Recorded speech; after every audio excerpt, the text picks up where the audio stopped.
Hello, my friends. Before we get into today's episode, I just want to remind you of our free online Wednesday workshop. We have one coming up this Wednesday at 12 p.m. Mountain Time. You can sign up for that at the school2homeschool.com website or click the show notes below and you can sign up. There's a link to sign up there. This Wednesday, we'll be discussing nourishing our relationships with our children. Super important, especially right now. Also, I'll be in Franklin, Tennessee this weekend for a conference. If you'd love to connect with me, I'd love to connect with you and meet you in person. And you can reach me through my email in the show notes below. So reach out to me if you'd love to connect this weekend, if you're going to happen to be in Nashville or Franklin, Tennessee. Now let's talk about today's episode for just a second. This is a doozy for me to share. And a hard one for me to share, but I feel like I can't tiptoe around it anymore. And so, as you know, I have never been afraid to bring up my faith in my podcast. And when I say faith, I'm not talking about denomination, right? We all come from various denomination and specific doctrinal backgrounds, but when I say faith, I mean specifically faith in Jesus Christ, being a Christian.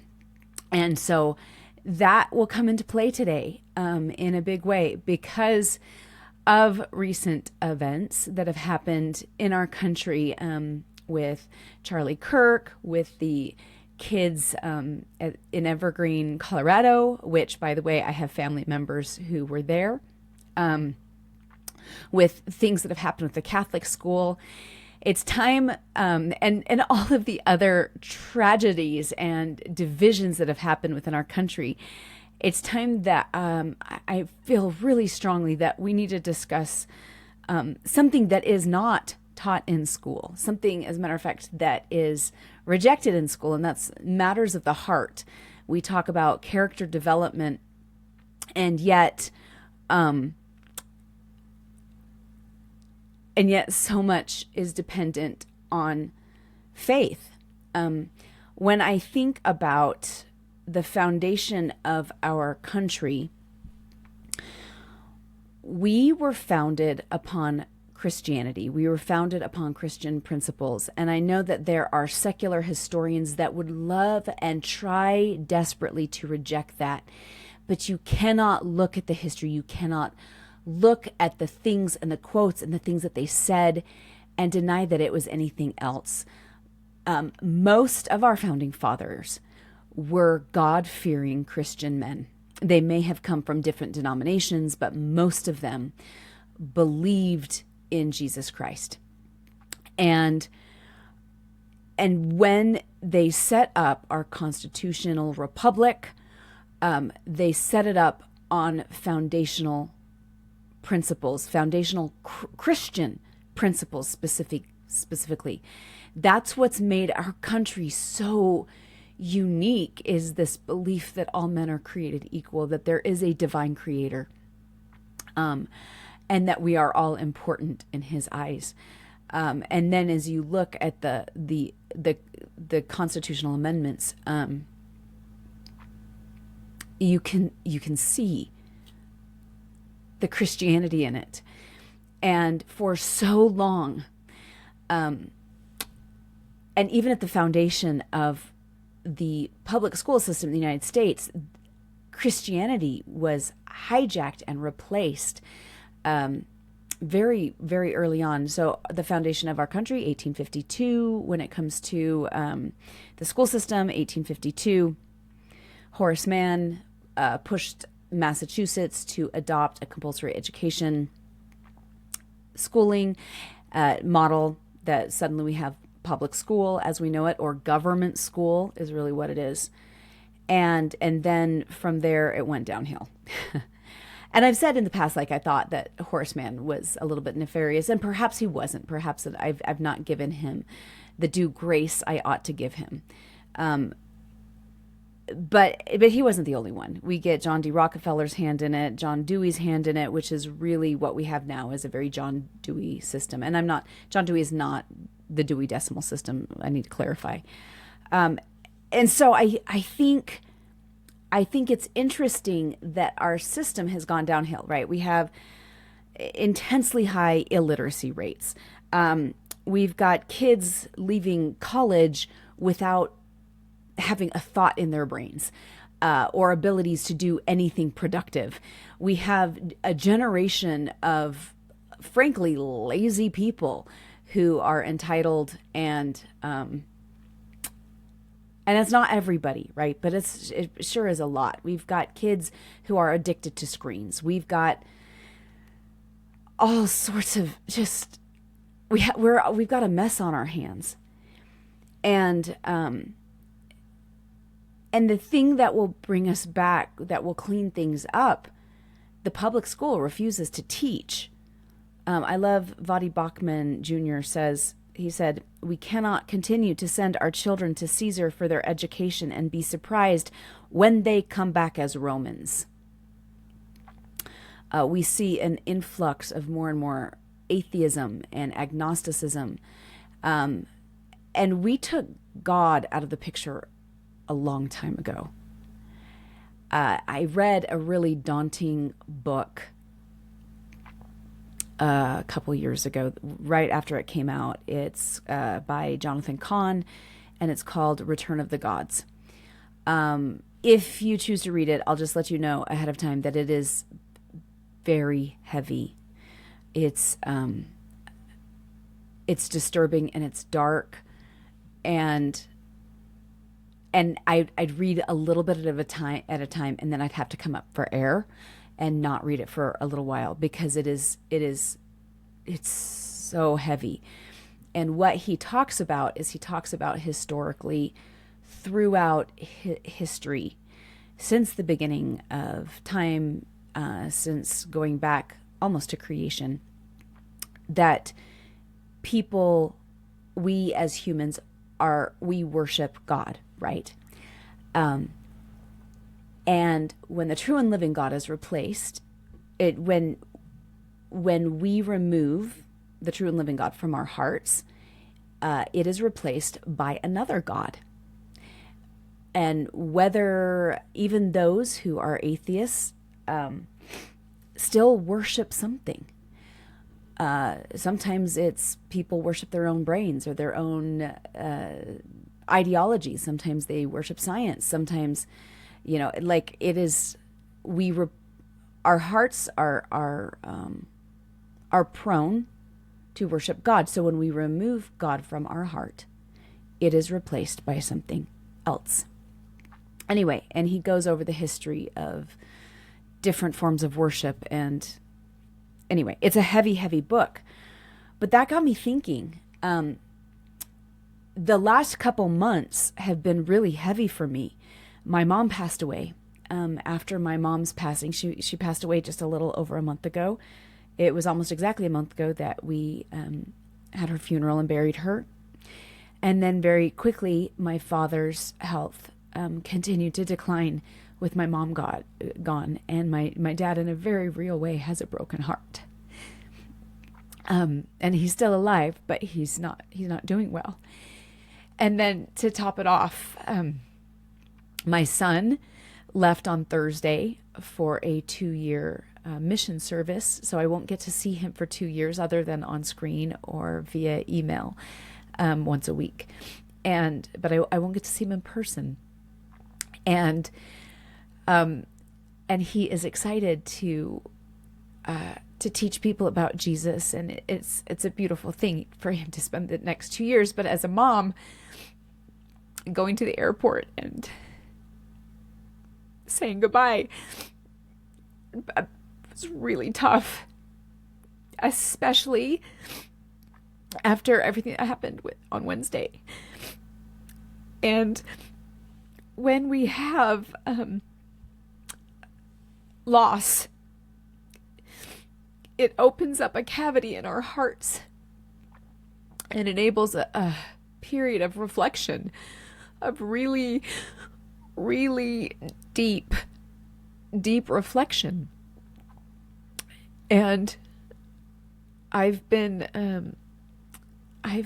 in deep reflection for the last couple months as I watched my mom decline and lost her as I'm losing my dad, as I said goodbye to my son, as I watched world tragedies happen and felt the pain for Charlie Kirk's family, for the concern of the families in Evergreen, Colorado, including my own, because I have family members that are in that high school, for the families in of the Catholic school where those tragedies happened. I felt this deep sense of loss, and I know I'm not alone. I know many of you have felt it too. You felt that something shifted, something changed. And I think what's happened is, as a people, we've realized our callousness of our hearts. I think we've realized all of these issues are a heart issue.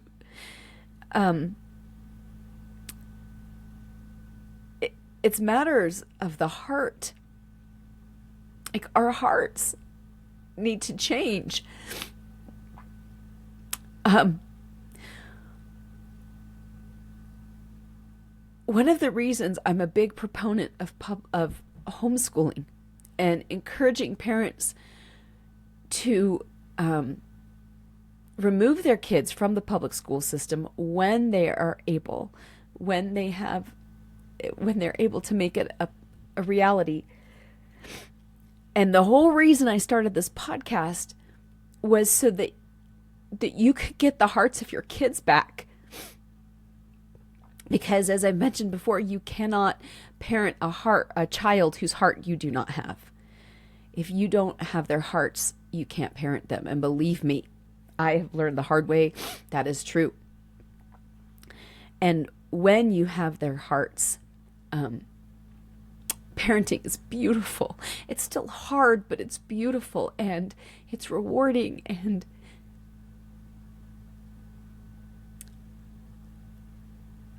when you don't have their hearts, you can't parent them. It becomes a living hell and painful. But as I've thought about all of these things, like, we are dealing with a heart issue in our country, where people's hearts have become callous and angry, where we've become divisive. I've been really, really careful to not blame and point fingers, because I realized I don't want my heart to become hardened. I want it to stay soft, and I've also turned more to God. And I'm already a God-fearing person. Like, I've been my whole life. But the last couple months have brought me to my knees.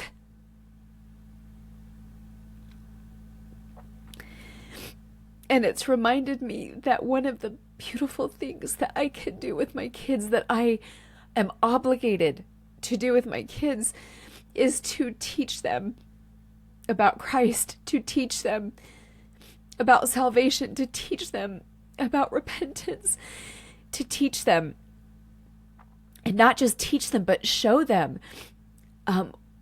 While they were in public school, I was in competition with the school system, the secular ideology, the disdain for anything moral or religious was it perpetually competed with the values and the religion and the faith that we tried teaching in our home. It is in direct competition when we have bills passed to take 10 commandments out of schools and out of government buildings and out of the public square because it's offensive. Things like honor your father and mother, don't kill. When things like that are offensive to people, you know it's a matter of the heart. We've got a problem on our hands. So I think one of the things that as parents we have to do is, once we've got our children's hearts back, which again, I've got this workshop coming up and we're going to be talking about that. What can we do? We're going to workshop it together. I've done a podcast episode on it, right? We're going to go deeper into that. But one of the things that we have to do is we have to get back to the roots of what our country was founded on. What enabled a country to free people. We have to get back to that. These are the things that we have to teach them. And I'm sure those of you who are not religious, you've already unsubscribed or you're about to, and that's fine. But I can't be silent anymore. I said from day one when I started this podcast that God would be welcome here. I didn't want to shut him out. That Jesus Christ is welcome here. He is the foundation of my faith, and I can't shy away. And I've tried to be really careful about not being preachy and didactic, and sometimes I still get preachy and didactic. I tell my guests before we start recording that if they are people of faith, that God is welcome here. So if that is offensive to you, this is not the podcast for you. Now, I'm not going to get into specifics of denominations because I feel like that's unnecessary. And sometimes that gets divisive, honestly. Like we get into doctrinal points and then people start arguing and then we lose sight of the first two commandments, the greatest commandments. Number 1, love God, and number 2, love our neighbor. But these are the things that we need to be teaching our children. First and foremost, before they learn reading, writing, and math, before they learn art and rhetoric, before they learn,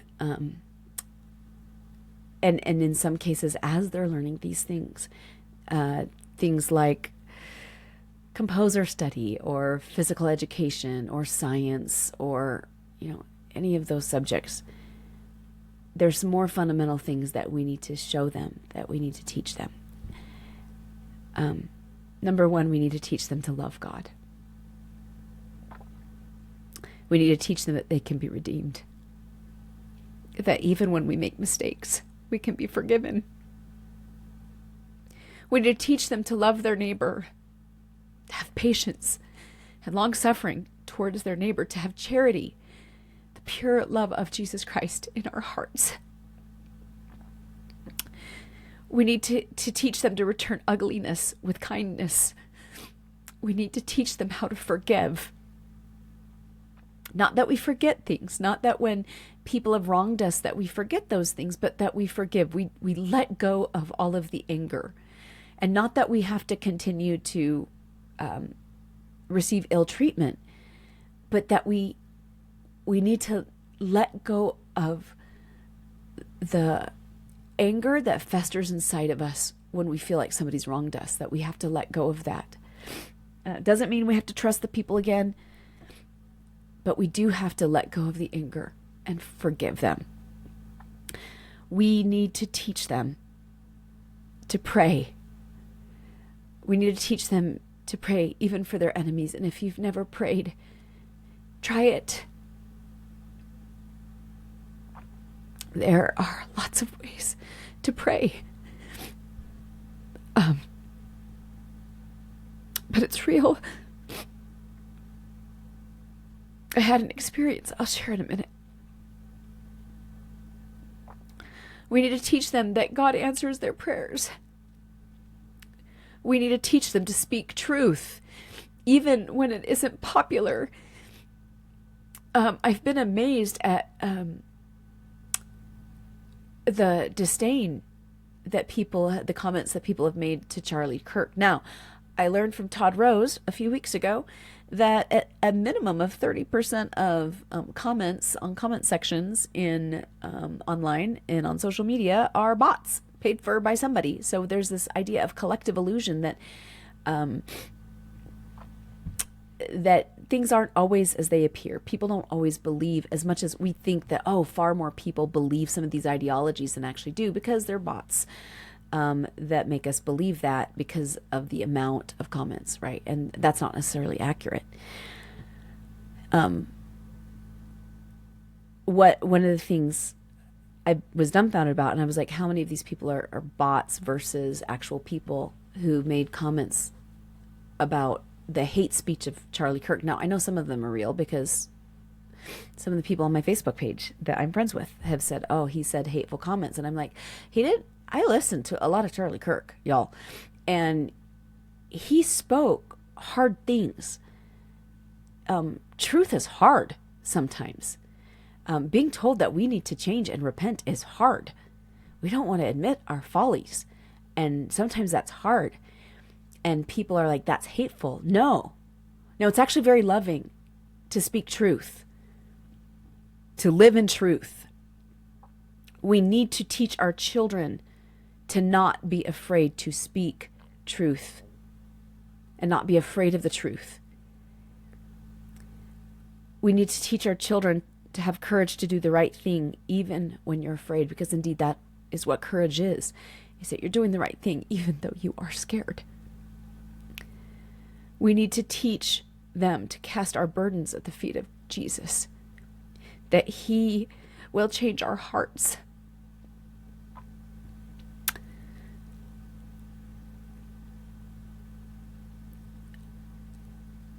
We need to teach them to take a stand and to stand up for what is right and what is good and what is true.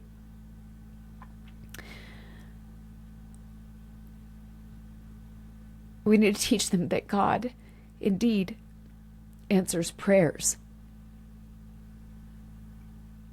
that he sees us and that he knows us, and that we are his. We need to teach them that. I was reminded of that. I mentioned just a minute ago. I was reminded that God answers prayers. And he answers in ways that we understand. He speaks our language. And I'm not talking about like English versus Spanish versus French. He speaks in ways that we will understand. In intimate ways that we'll understand. Sometimes it's through other people. Sometimes it's through commercials or Instagram shorts. I don't know. A couple months ago, there was something that my husband and I had been on my husband and I's heart, and something that I had prayed a lot about. And one day, this little Instagram short came on, and my husband was scrolling, and he stopped dead in his tracks, and he listened to this Instagram short, which led him to listening to this whole podcast. I don't even remember the name of the podcast, but it was literally an answer to prayers. This little clip that we ended up listening to the whole thing to, and it was such a small thing, but he spoke in a way that we would understand. And he always makes lemonade. He'll take lemons and he'll make lemonade. So last week on Thursday, Joshua left. I've had him on the podcast before. Joshua has a very big personality. I'm grateful that I withdrew him when I did, because he's become quite a remarkable young man. And he's had time to solidify his beliefs. He had time to think. To really think about things. And there's been so many times that he's challenged me on ideas and even religious principles. And I'm grateful. There's times that he has wrestled before his maker to understand what is truth. And he said, "Mom, thank you for giving me the time to think for myself." He said one day when he went to school with a friend, when he wasn't supposed to, but he went anyway. I was fine with him going. The school was not. We found out later. But he he sat there in a physics class with a couple of friends, and he sat there and he was quiet, he just observed and listened. And then when he came home, he said, "I watched their eyes, Mom, as they were concentrating so much on the teacher. And I watched how tired they all looked as they were trying to remember everything that he was teaching them and taking notes. And they were all good students. You could tell that they, were studious. And they did 8 hours of that, or 7 hours of that in each class." And he goes, "And they came home so tired. I came home tired." And he said, "Thank you for giving me the chance to think, to have the time and the space to learn on my terms and not be subjected to hours and hours and hours a day of being told what to think." He said, I'm so grateful for that." So he chose to become a missionary for 2 years, and he's in Mexico right now learning Spanish. And on Thursday morning, we took him to the airport at 5:30 a.m. No, we left at 4:15, and his flight was leaving at 6. And we found out the night before he would not be allowed to take his phone with him for training. We thought he could take it with him so that to make sure that he got to Mexico okay, and then he could ship it home once he was there, only to find out that was not the case. And I had no way to contact him. And then on top of it, he forgot his watch. He left it at home in his room. And he was flying to Dallas, and then he was supposed to get a connecting flight to Mexico City in Dallas. Now, here's the problem. He's never flown by himself before, and he had 30 minutes to change planes. 30 minutes to change planes. And if it was just going to another gate, that wouldn't be a big deal. But he wasn't just going to another gate. He was going to another terminal, and he had never flown by himself before. And so we said goodbye to him, and we told him, we're like, "You're going to have to go fast, and you're going to have to ask people for help." And he's like, "Are you kidding me? Like you guys I've had him on the podcast. Like, he's got a very big personality, so he's not afraid of talking to people."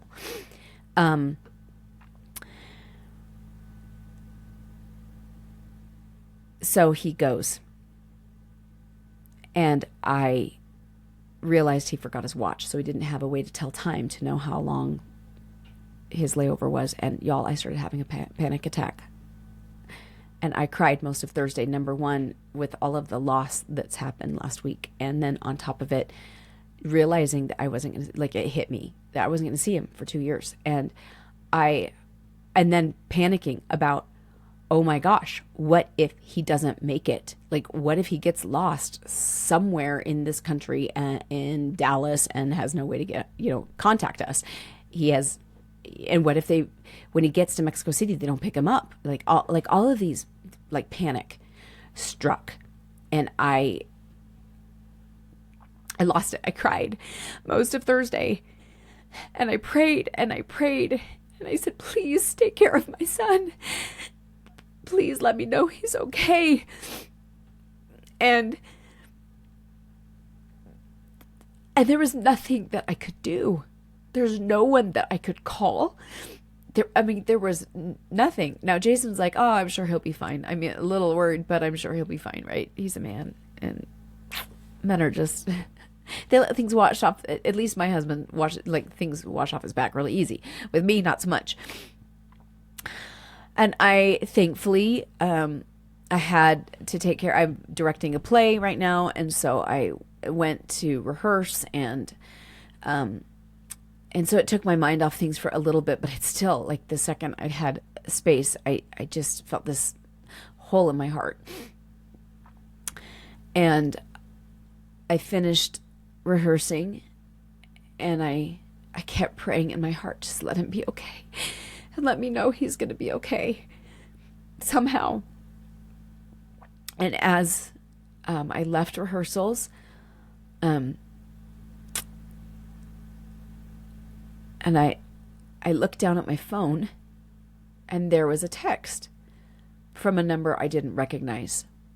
And I thought that was unusual. So I opened the text, and there is a picture of my son in Mexico City with this little lady. I'm guessing she was about my age. She's from Mexico originally. And a message that said, "Hi, I met your son on the flight. He helped me. I had prayed to God for help for something, and your son helped me. He answered my prayers. And I just want to let you know, he made it to Mexico City, and I can see the people that are here to pick him up. He's headed to them now." And y'all, I lost it. Like, I started sobbing uncontrollably in the car. And my heart, and I sobbed for 5 minutes straight. I could not stop crying because God had answered my prayers. He took care of my son.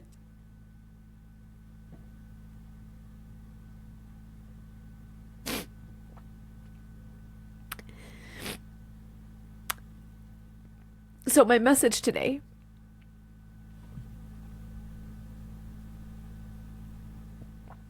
is to turn to God, turn to Him with our needs, turn to Him about our kids, teach them, teach our children. One of the blessings of homeschooling is that we can teach them without competing with secular ideologies that corrupt the soul, with ideas like there is no objective truth, there's no truth, with ideas like it's all about what you think and what you do, and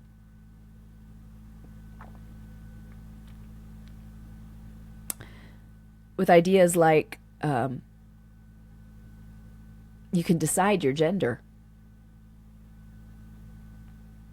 We don't have to compete with things like that when we homeschool. We can teach them. Not that they're not going to be exposed to things, because they will. They will. But we can teach them in a greenhouse where we can help them grow. Where we can help them grow without having hailstorms rip them to shreds as tender young little plants.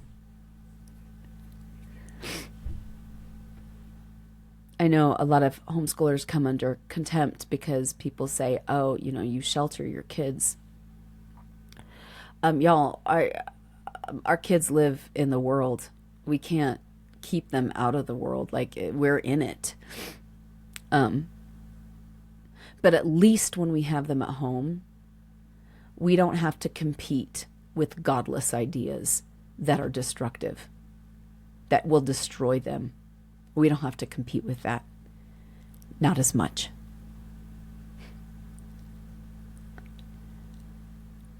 Next week, actually it's in a couple of weeks, I have a gentleman coming on. He's going to be talking about a thing called social engineering. He used to work for DreamWorks, and he's worked for studios, and he'll be talking about, again, social engineering, what the industry does to manipulate our kids and us, and what he saw firsthand in the studios as he was working. And so the reality is, we still are going to compete a little bit, right? We're still fighting principalities and dominions, and darkness. But at least when they're at home,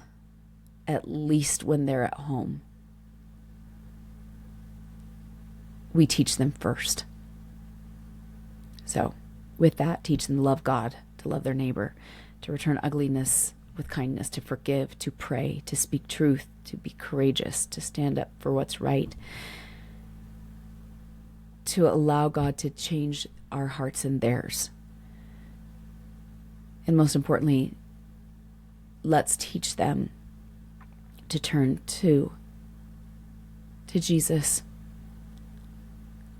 to allow him to save us, to save them.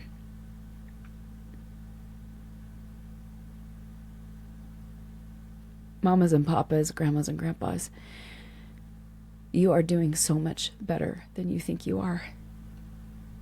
I pray for you. I pray you get your kids' hearts back, if you don't already have them. And if you do, I pray that you keep them and you turn them the way that they need to be turned, towards a true and living God. You are doing so good. You got this. We will talk next week.